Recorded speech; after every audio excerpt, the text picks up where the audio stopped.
All right, y'all, get on in here so we can talk about this episode of Bad vs. Wow. And let me just say, this is what I'm talking about. This is what I thought this show was supposed to be this whole time. We're going to get into it, though. Before we do, make sure y'all like the video, subscribe to the channel, and drop down in them comments. And let's go on ahead and get to it. Y'all, this is what I thought when they first dropped the trailer for the Bad vs. Wow. I thought it was going to be a mix every week of girls from Bad Girls Club and girls on Baddies. And they would just mix them. It's definitely enough on both teams that we would be able to have a few seasons bringing different teams up. You know what I'm saying? I'm not saying I'm mad at how they've been casting it or whatever, but it just makes more sense. Does it not? I mean, or am I tripping? Just the Baddies that actually morph from Bad Girls Club, and then you bringing back OG Bad Girls. Like, it just marries so well to me. Courtney B, in the beginning, y'all, what are we gonna do? Because I am getting so tired of, I don't mind her so much during the games when she's commentating, because I think she does way better when something's going on, and she feeds well off of Nick. Like, she bounces well off of him. And I think sometimes he even be realizing that, oh, shoot, Courtney kind of stuck. So he'll say something funny and lead her in a funnier direction. But this shit at the beginning, where she's having to introduce all the girls, or she's giving commentary as they coming out of the cars, we can cut this. Are y'all with me? I just feel like we can cut it. It's unnecessary. We already getting introduced to the girls like 3 times. Y'all are triple introducing them. When they getting out the car, she's saying little funny stuff.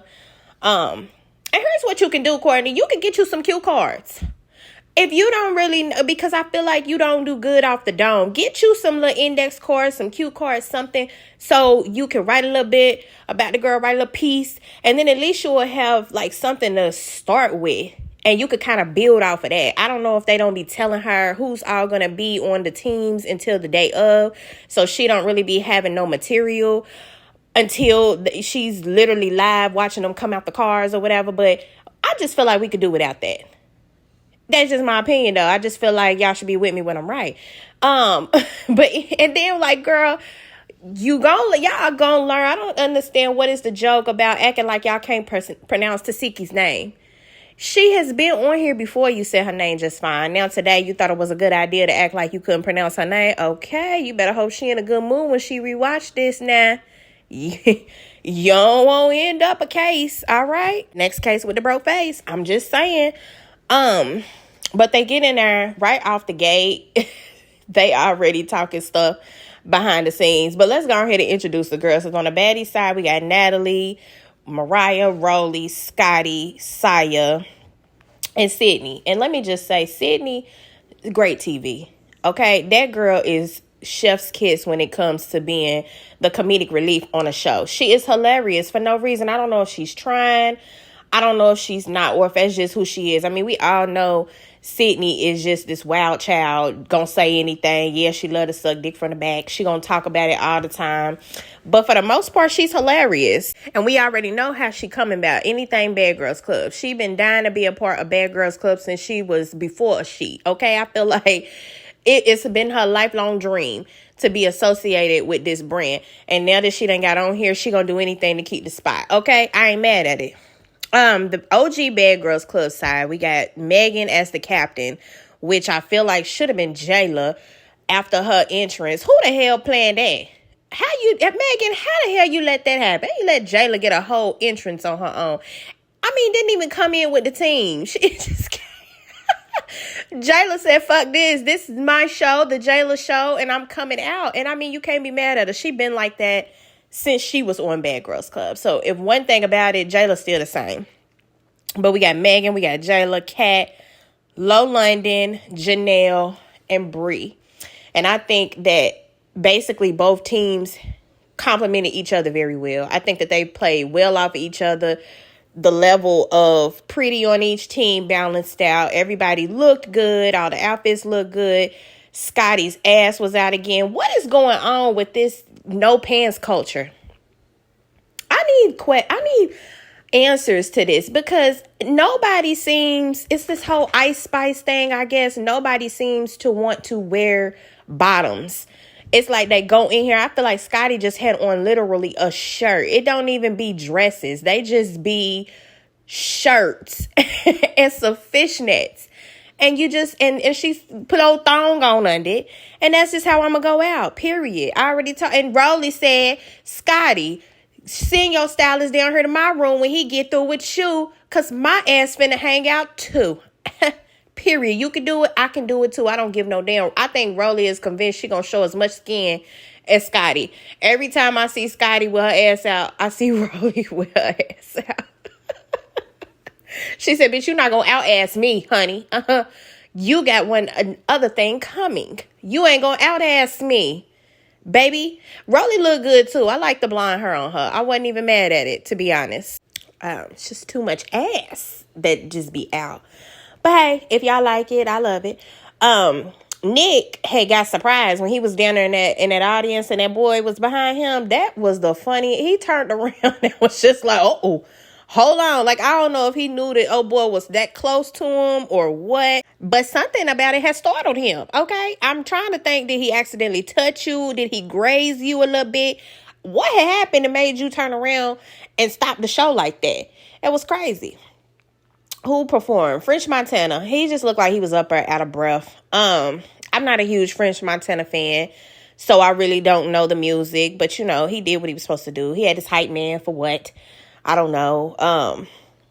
I guess he's that caliber of an artist, I guess, so that he's going to have a hype man on there. Typically, they just be... Well, no, I think Bia has some dancers, because I was going to say, typically, they come out there and just kind of thug it, do their little performance by themselves, and go on off of there. But I can't be mad at the man because he had his hype man on there. I didn't really care too much about the performance this episode. The games. Y'all finally are getting some new games. Thank goodness. And they actually are good games. The little bingo game, the first one, that was super interactive. Y'all even had Nick down there. He's picking up stuff that y'all done, he's picking up balls that y'all done left or they had dropped off the thing, putting them back up on there. Just basically getting everybody involved, making it more like the Wildin' Out from MTV. You know what I'm saying? Because typically his show, it's based off of like improv. You know what I'm saying? It's a show full of comedians or people that are funny, that are used to being funny, that are used to coming up with stuff off the dome.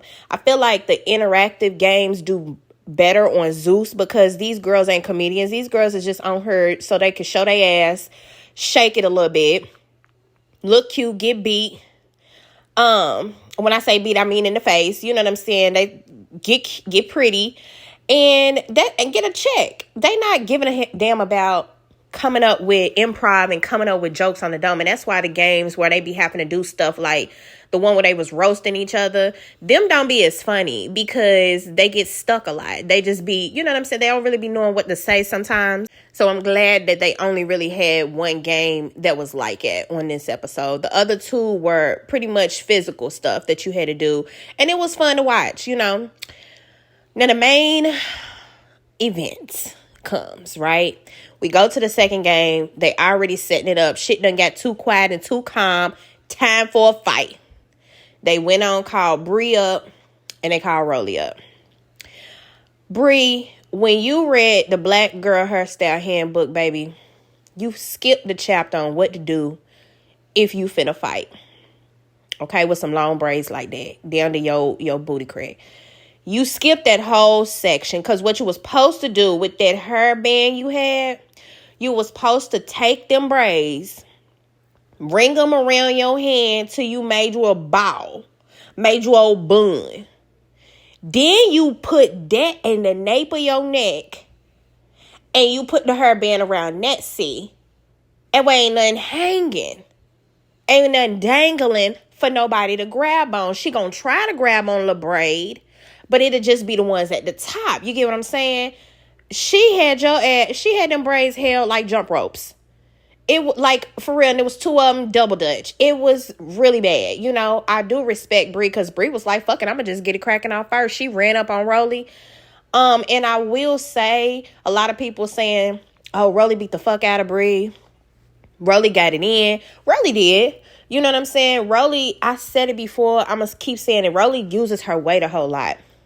When she first ran, like when Bree ran up, it was like Rollie's first charge threw her to the ground. You feel me? But she got right back up. That girl got up so quick. I said, that's what I'm talking about. Don't stay down for too long, baby. It gives her too much of an advantage. She popped up, and they went on right back for round 2. Now, that's when Rollie got a hold to your hair.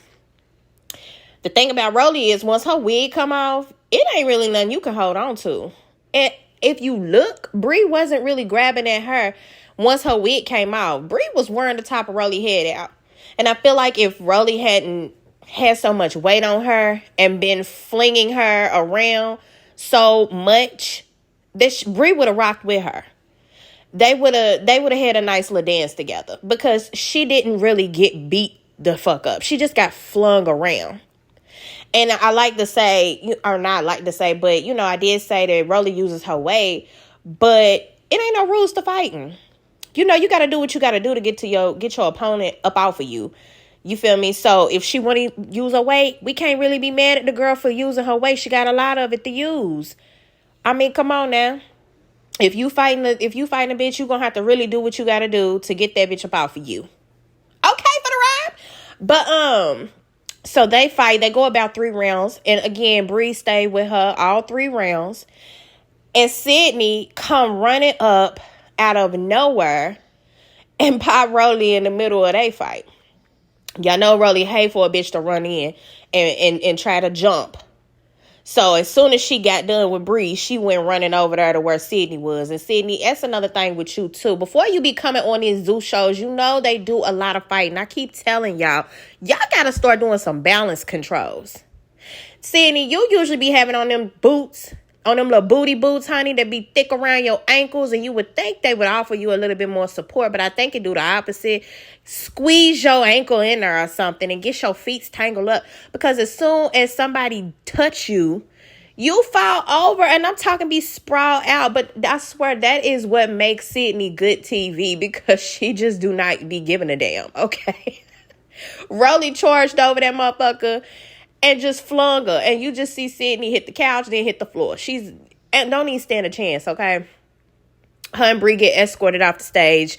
Sydney, your wig hanging out. Bree, you didn't even look too bad. It didn't even look like nothing was really wrong with her face. I would have did a Rollie and fixed my hair and went on and finished the game. Fuck it. Y'all done already fought now, honey. Rollie picked that wig back up, threw it on.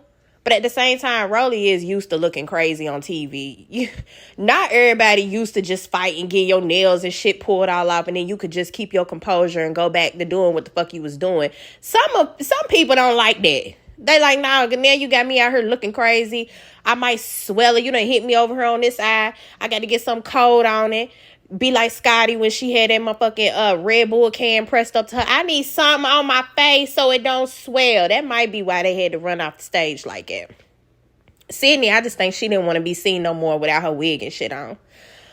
They finish out the episode. The last 2 games, like I said, all the games were fun. I really did enjoy them all. Even the one where they were supposed to be roasting each other. That didn't really sound like roasting each other because nobody could really think of nothing funny to say or whatever. I really enjoyed it. Better than any other episode and any other fights that they've had. This one, I don't even really be caring about the fights because this ain't a show to where you watch it just for the fights. This is a show you watch. It's supposed to be for the games, okay? Y'all did a good job. Y'all finally hit the mark. So they go backstage. Rollie and Sydney get to going for their round 2. Girl, Sydney, you might as well have to just shut on up, okay? Because Rollie literally walked up to you, and you know how y'all parents, you go up to your child, I'm going to push you down. I'm going to push you down if you don't stop acting a fool. I'm about to push you down.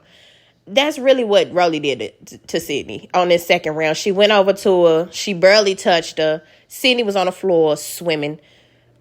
I mean, it was just really crazy. But it was a great ending for the show.